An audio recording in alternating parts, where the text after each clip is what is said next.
1949 চনতে সেই সময়ৰ তদানীন্তন প্ৰধানমন্ত্ৰী জৱাহৰলাল নেহৰু গৃহমন্ত্ৰী বল্লভ ভাই পেটেল আৰু কোচ ৰজাৰ শেষৰজন ৰজা জগদীপেন্দ্ৰ নাৰায়ণ দেৱৰ মাজত এজন চুক্তি স্বাক্ষৰিত হৈছিল যে মাৰ্জাৰ চুক্তি। এই চুক্তিৰ জৰিয়তে চুক্তিত লিপিবদ্ধ হৈছিল যে কোচ ৰাজবংশীসকল তথা কমতাপুৰক গ শ্ৰেণীৰ অন্তৰ্ভুক্ত কৰা হ'ব।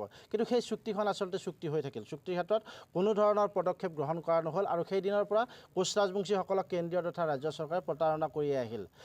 কথা হ'ল সদৌ কোচ ছাত্ৰ সন্থাই প্ৰতি বছৰে 28 আগষ্ট তাৰিখে প্ৰতাৰণা দিৱস হিচাপে কলা পতাকা উত্তোলন কৰি কেন্দ্ৰীয় চৰকাৰক সকিয়নি দি আহিছোঁ আৰু দাবী উত্থাপন কৰি আহিছোঁ যে চুক্তি মৰ্মে কোচ ৰাজবংশীসকল তথা কমতাপুৰ ৰাজ্যক গ শ্ৰেণীৰ অন্তৰ্ভুক্ত কৰক, অন্যথা আমি সদৌ কোচ ৰাজবংশীসকলে কিন্তু ইয়াতকৈও ভয়াৱহ আন্দোলন কৰিবলৈ কুণ্ঠাবোধ নকৰিম।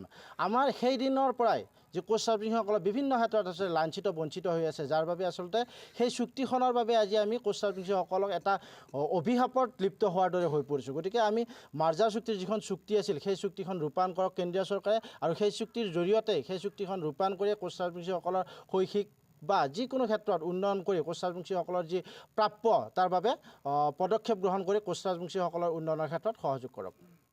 1949 চনতে সেই সময়ৰ তদানীন্তন প্ৰধানমন্ত্ৰী জৱাহৰলাল নেহৰু গৃহমন্ত্ৰী বল্লভ ভাই পেটেল আৰু কোচ ৰজাৰ শেষৰজন ৰজা জগদীপেন্দ্ৰ নাৰায়ণ দেৱৰ মাজত এজন চুক্তি স্বাক্ষৰিত হৈছিল যে মাৰ্জাৰ চুক্তি। এই চুক্তিৰ জৰিয়তে চুক্তিত লিপিবদ্ধ হৈছিল যে কোচ ৰাজবংশীসকল তথা কমতাপুৰক গ শ্ৰেণীৰ অন্তৰ্ভুক্ত কৰা হ'ব। কিন্তু সেই চুক্তিখন আচলতে চুক্তি হৈ থাকিল। চুক্তিৰ ক্ষেত্ৰত কোনো ধৰণৰ পদক্ষেপ গ্ৰহণ কৰা নহ'ল আৰু সেই দিনৰ পৰা কোচ ৰাজবংশীসকলক কেন্দ্ৰীয় তথা ৰাজ্য চৰকাৰে প্ৰতাৰণা কৰি আহিল। কথা হ'ল সদৌ কোচ ছাত্ৰ সন্থাই প্ৰতি বছৰে 28 আগষ্ট তাৰিখে প্ৰতাৰণা দিৱস হিচাপে কলা পতাকা উত্তোলন কৰি কেন্দ্ৰীয় চৰকাৰক সকিয়নি দি আহিছোঁ আৰু দাবী উত্থাপন কৰি আহিছোঁ যে চুক্তি মৰ্মে কোচ ৰাজবংশীসকল তথা কমতাপুৰ ৰাজ্যক গ শ্ৰেণীৰ অন্তৰ্ভুক্ত কৰক, অন্যথা আমি সদৌ কোচ ৰাজবংশীসকলে কিন্তু ইয়াতকৈও ভয়াৱহ আন্দোলন কৰিবলৈ কুণ্ঠাবোধ নকৰিম।